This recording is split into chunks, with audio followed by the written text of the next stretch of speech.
The Parramatta podcast, proudly brought to you by major sponsor Jack's Pale Ale, exclusively available at Parramatta Eels Club, Shannon Cooney from Glenmore Park Realty, BTZD Clothing, and the official media partner of the Parramatta podcast, the Parramatta Times.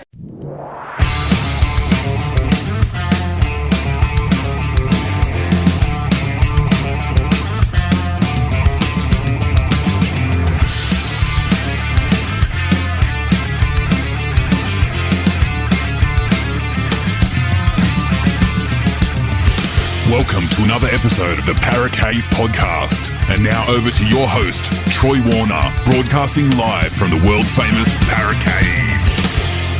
And yes, hello and welcome back to another episode of the Paracave podcast. Troy Warner here, and the Parramatta Eels head coaching position has been filled. The club made an announcement on social media this morning at about 8 a.m. that the role would be filled by Jason Ryles. Now, Jason was a successful candidate. There was a couple of other candidates that were going for the prized job, and they included Josh Hannay, who is a Cronulla Sharks assistant coach to Craig Fitzgibbon, also to Billy Slater for the Queensland State of Origin team as well. There was also talk of Trent Barrett as well, trying to run for the job as well, as he is the interim coach of the Parramatta Eels at the moment. Look, there was a few other candidates that were interviewed over this process of the search of a new head coach.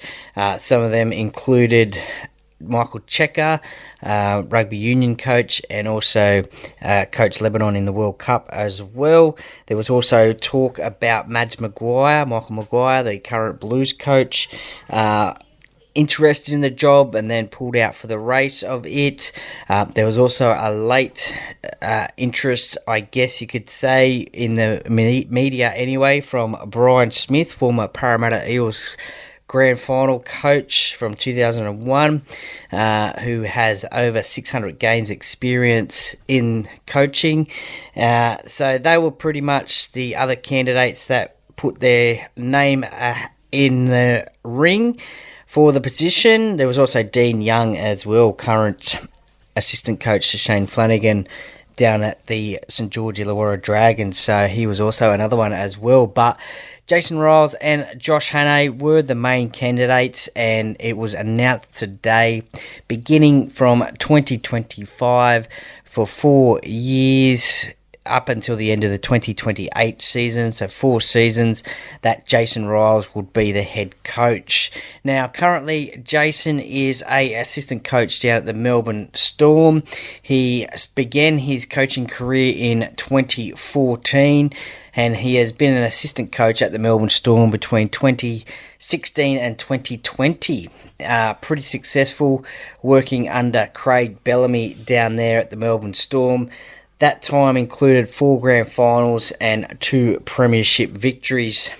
He also coached in rugby union as well with Eddie Jones, the former England coach in rugby union, also the former recent Wallabies coach, of which Jason was a assistant coach for the 2023 Rugby World Cup for Australia with Eddie Jones as well, but has also done some coaching, assistant coaching at the Sydney Roosters 2022 and 2023 before returning back to the Storm in 2024, the current season. So he has been an assistant coach under 2 of the most successful coaches in the NRL, that being Craig Bellamy and also Josh Hannay Josh Hannay. I've got him on the mind.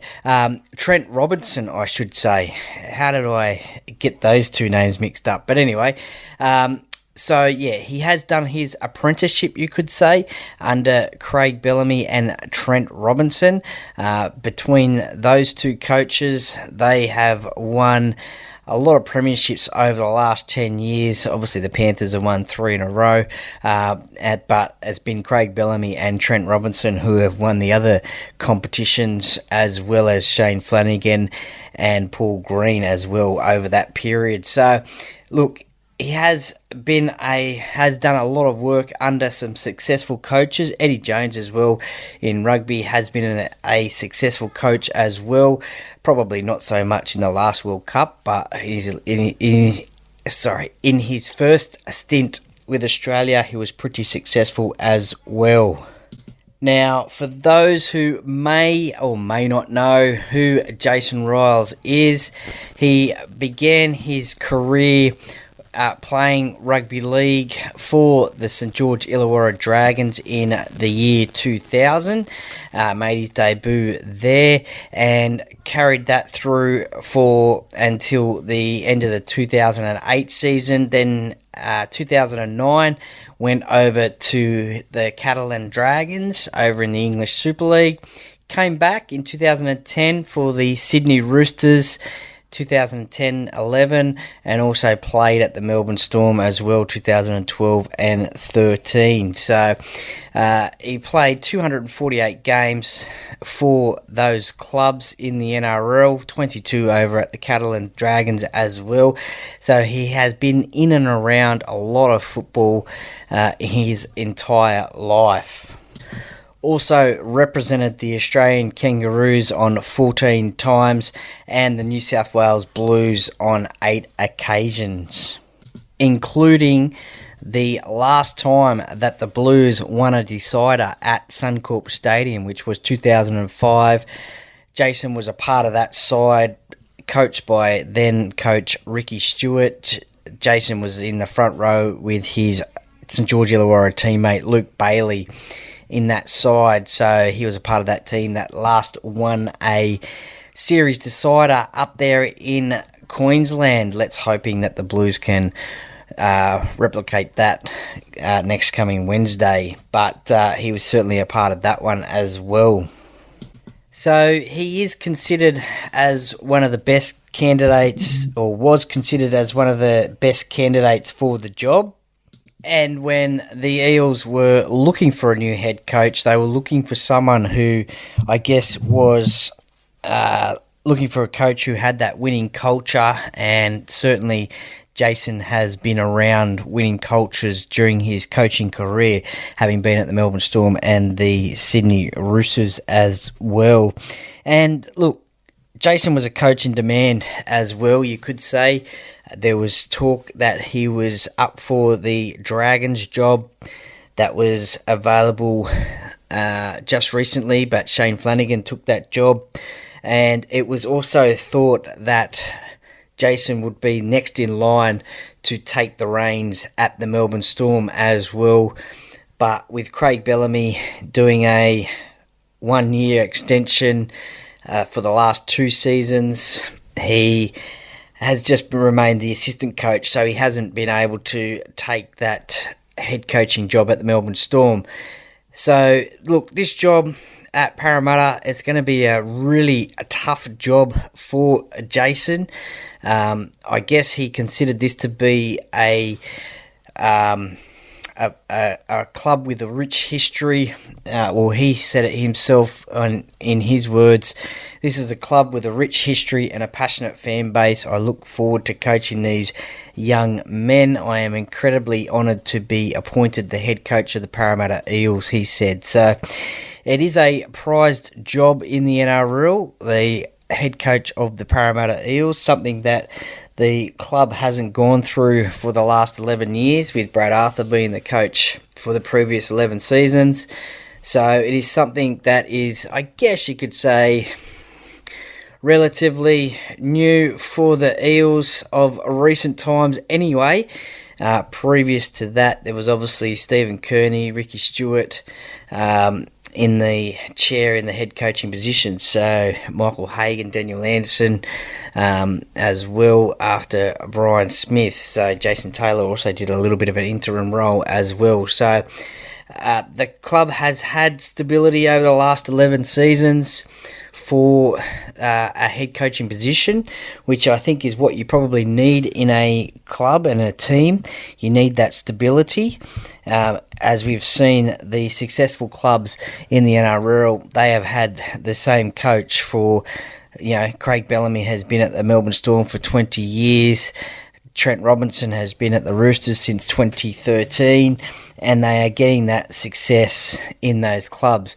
Ivan Cleary, he did a little bit of a stint at Penrith. Now he left the Panthers and went to the Tigers, came back to the Panthers, and look at them now. 3 successive premierships, 4 grand finals. They are looking to win their 4th straight title. So I think consistency and in the head coaching position is a important thing for a rugby league team, as we can see the fruits of that in being successful and hopefully winning a premiership. Now, I think one thing from fans and members of the Parramatta Eels that needs to be considered as well, I think no matter of your thoughts of Jason Ryles and whether he was your pick as a head coach of the Parramatta Eels, I guess in 2025 we just need to get behind Jason. It's his first season at the Eels, and we need to support the coach.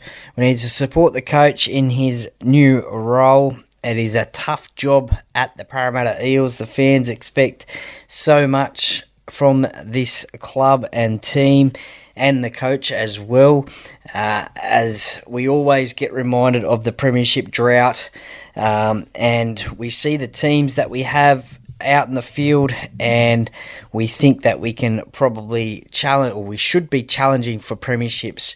Unfortunately, that hasn't happened, so the expectation is huge from Parramatta Eels fans. So Jason has a big job on his hands. Now, he's going to inherit a team of both young players and older players as well. So I guess it's up to him as to what sort of football, what style he wants to play, and the players that he wants to keep in this Parramatta Eels team. Obviously, now that a coach has been settled for 2025, hopefully they can re-sign Blaze Talangi as well. There has been rumours about other clubs chasing him hard, as he is a potential future superstar in the game. He is a Parramatta junior, so he is one player that we would like to lock up, that is for sure, at the Eels. So potentially now that the coach has been sorted for, so he is one that we need to keep at the club. So now that that coaching position has been sorted, I'm sure plans for re-signing will take place, that is for sure. One of the other players I think that Parramatta will need to re-sign, especially in the back line, as it has been noted that Parramatta lack depth in the outside backs, and that has not been more evident than this season, that is for sure, with a lot of injuries. Now, there was a few of the younger players injured, I think, at the end of last year and in pre-season as well. Richard Penasini and also Arthur Miller-Stevens, who made his debut last year as well. 2 of the young guns that could be potentially in the NRL. We haven't seen them this year, and we probably won't see them this year play NRL, but they are some of the young guns coming through. So we want to see those sort of players come through and play NRL. Bailey Simonson as well. He was probably our best back player throughout the season before he got injured. There was many a game there where he was the player of the game, I thought, in this back line, and scored some tries. Unfortunately, he got that knee injury and is out for the rest of the season. I'm not too sure when his contract is up, but I think it may be at the end of this season. So he may be one of the players that the new coach will want to keep as well. I guess you have players like Micah Sivo, who is going to be turning 31 this year. I guess he might be under a little bit of pressure as his performances haven't been the best. We haven't seen the best of Micah this year. He has been suspended early on in the year. Also, he did cop a fine, I think it was, for that head-high tackle against Manly, I think it was, that I remember. So he probably hasn't had the season that he wanted. He is out injured at the moment as well. Sean Russell as well, the last couple of weeks, he hasn't been up to scratch, I thought. Certainly against in that South game where he made that crucial error of being inside the 10 off the dropout. Look, he thought he probably was back behind the 10, but I guess he would be under a little bit of pressure. Hayes Dunster as well. We haven't really seen the best of Hayes. That could also be potentially because of his injuries that he suffered at the last year, I think it might have been. A triple ligament knee injury. I think it was from a hip drop tackle in the trial game, if my memory serves me right. Please correct me if I am wrong. But unfortunately, we haven't seen the best of him since he has returned from that injury, and I don't think he's played first grade this year. So I guess he may be under a little bit of pressure, which is always unfair, I guess, if you get an injury, just how much you come back as well from that injury as well. So, look, he's also inherited a lot of older players, I guess you could say. Bryce Cartwright's 30, Junior and RCG will be turning 31 this year.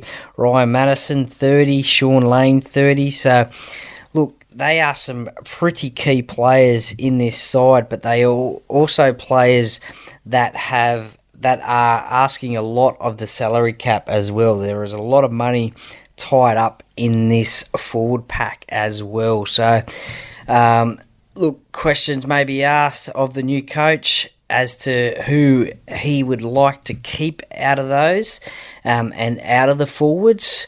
We saw a great debut by Charlie Geimer last week against South Sydney. He is a young gun coming through, and what a debut that was. You obviously have Matt Arthur, who made his debut this season as well in the hooking position. Luca Moretti as well. Wiramu Greg as well. He's 25. So, look, there are some younger players at Parramatta in the forwards, but I guess some of these older forwards, Jermaine Hopgood is a young gun, definitely, unfortunately out injured at the moment, 25 years of age. So, unfortunately out injured at the moment for the rest of the season. So he would be one that definitely Parramatta would want to keep as well. So there are some players there that are on the other side of 30 and probably haven't had the best of seasons that they think they could have, and they are on big money as well. So, look, there'll be some questions asked there about whether they will be remaining under this new coach. Obviously, he is going to inherit this team, and then I guess once he gets his feet under the desk, and after maybe this time next year, there may be some questions asked of some players, and maybe they may be shopped around. I don't know, but that's just something that Jason will have to consider when he comes to the club. Look, as to why Jason Ryles wanted to take this head coaching position at Parramatta and not stay at Melbourne as an assistant and wait for those times where Craig Bellamy may retire from the game, but not take the St George Illawarra job, but take the Parramatta job. Look, there is a bright future at the club. As much as people keep on telling me there is a bright future at the club, and look, there's a few reasons as to why that is. Look, you will hear me say plenty of times on social media and the like that Parramatta, they play out of the best rectangular stadium in Australia, and I will keep on harping on about that because it is, and that is CommBank Stadium. So look, Parramatta play out of that stadium every second week during the year, and if Jason can come into the club and turn this club around, we can hopefully make that a little bit of a fortress, and make it a ground that opposition teams don't want to come to because they are playing the Eels. It is a what would you call it? It is a ground that you don't have success at. You don't want to play at just because. Maybe also because you don't have success at, but also because of the fans. So that's another reason why Jason Ryles may have wanted to come to Parramatta, and that is the fan base. We have a very parochial and passionate fan base, as he mentioned before, and both fans and members as well, who want success. They want success at Parramatta. They want a premiership. So he is striving for that same thing, and that's what the fans want as well. So Parramatta fans are the most passionate fans in the NRL. I'm sure you will hear every club's fans say that about theirs, and I will say that about Parramatta fans. They are the most passionate fans about their club in the NRL. Look, there's a Centre of Excellence coming shortly. That is only going to hopefully increase success at the club as well, moving into the future. And having that Centre of Excellence will certainly, hopefully, as I said, include a bit of success as to the Parramatta Eels, because if you have a good training environment, everybody's happy, it may entice players to want to come to the club as well. So that is on its way very shortly, very soon. So look, there's a few positives there. It's obviously a big club in Western Sydney.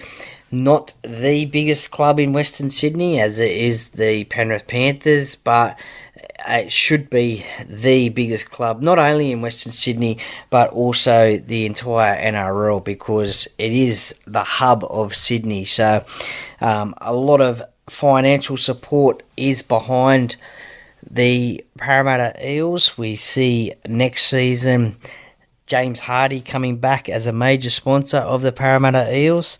So it is a little bit of fresh beginnings for the Eels, with James Hardy coming on board, Jason Ryles coming on board as 2025 head coach. So there's a few new beginnings as well. There hasn't been a lot of talk about Jason Ryles' team.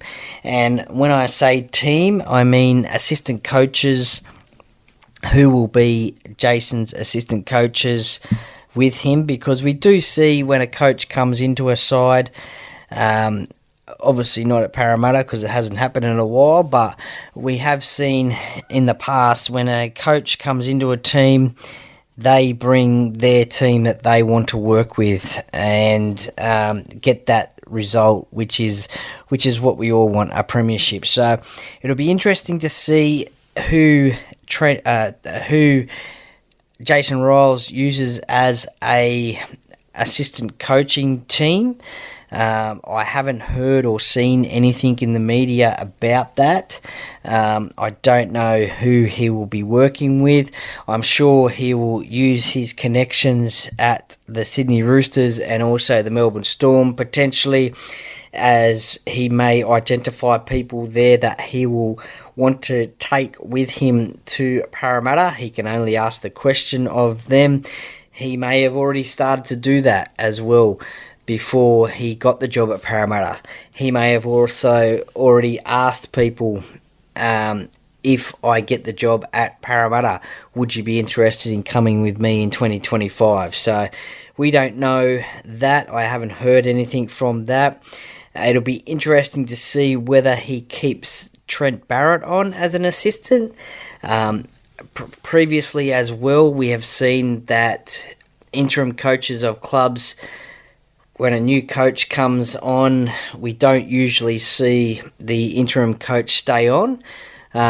Interesting that Jason and Trent played together at the St George Illawarra Dragons for about 7 seasons.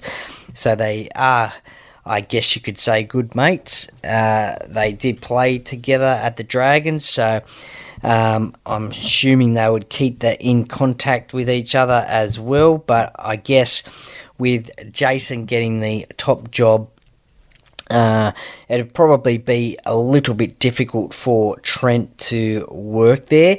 Although in saying that, potentially maybe he might get a 1-year deal there. That's if he wants it, because as I said, it would be tough working under Jason Ryles in a job and seeing him in a job that he wanted. So potentially maybe he may stay there for 1 year, just while Jason gets settled into the club, as Trent has taken the reins for the rest of this season with Brad Arthur being sacked by the club.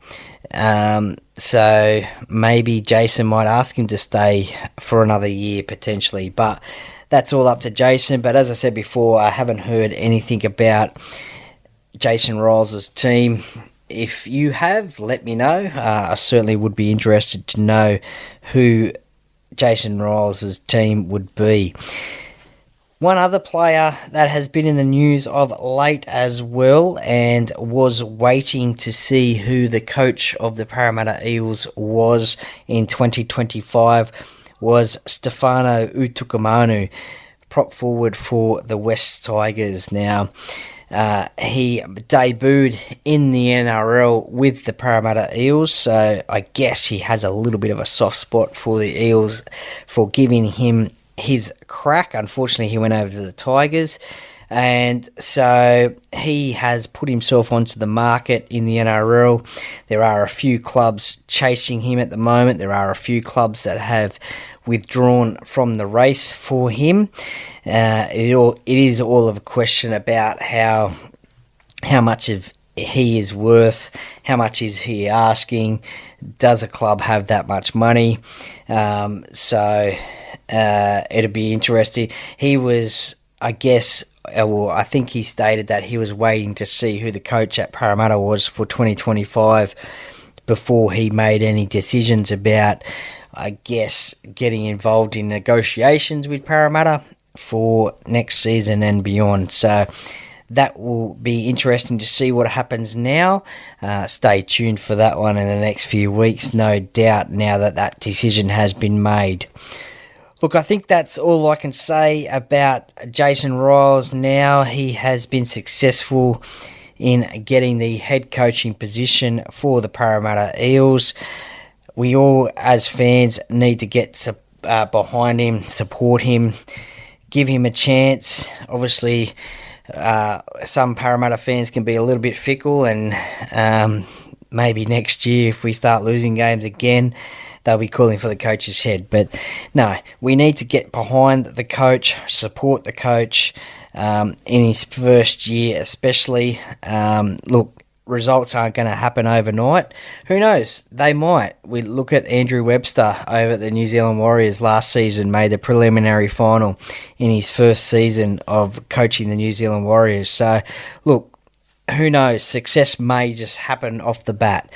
You don't know what happens in this great game of rugby league. But welcome to the Parramatta Eels. Jason will start at the club. He will remain at the Melbourne Storm for the rest of this season, 2024, and until his coaching commitments have finished at the Melbourne Storm, he will not be starting his job at the Parramatta Eels. So He will probably be starting, I would guess, in about November 1, I guess. Is my guess, when the rugby league season, I guess you could say, starts pre-season before the off-season.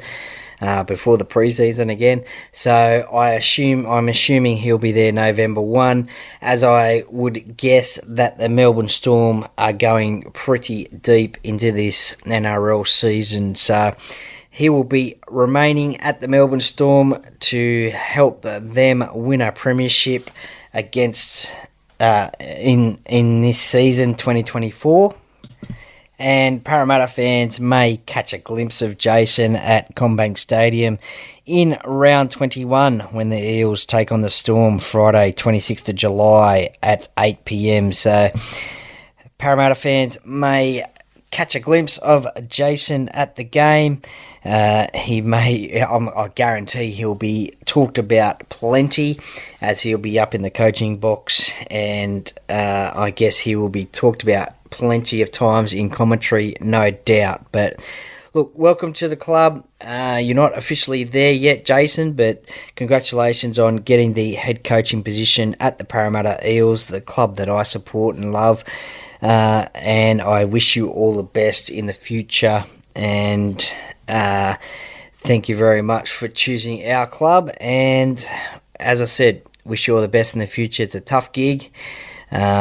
And we'll just have to wait and see how we go. But I will be supporting yourself in your role and hoping that you and your team can achieve what us Parramatta fans want, and that's a premiership. So that is all for now. Thank you very much for listening. You can please share this one with your family and friends if you want to on Apple and Spotify and YouTube as well.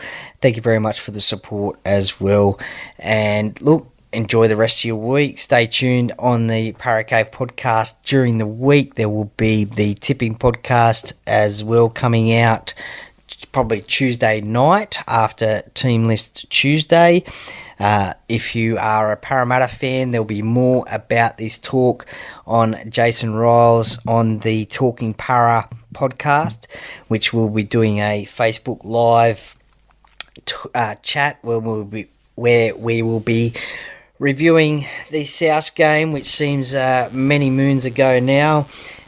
We will also be talking about this coaching appointment, no doubt, and previewing the game against the Gold Coast Titans as well, coming up on Saturday. So that is on the Talking Para Facebook page. That is a live show, so get involved, throw your comments through, put your questions in.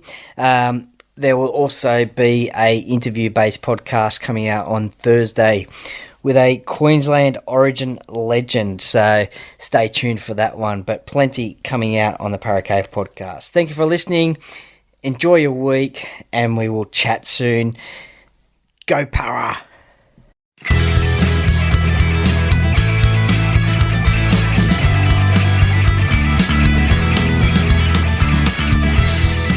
Thank you for listening to another episode of the Paracave Podcast. See you next time.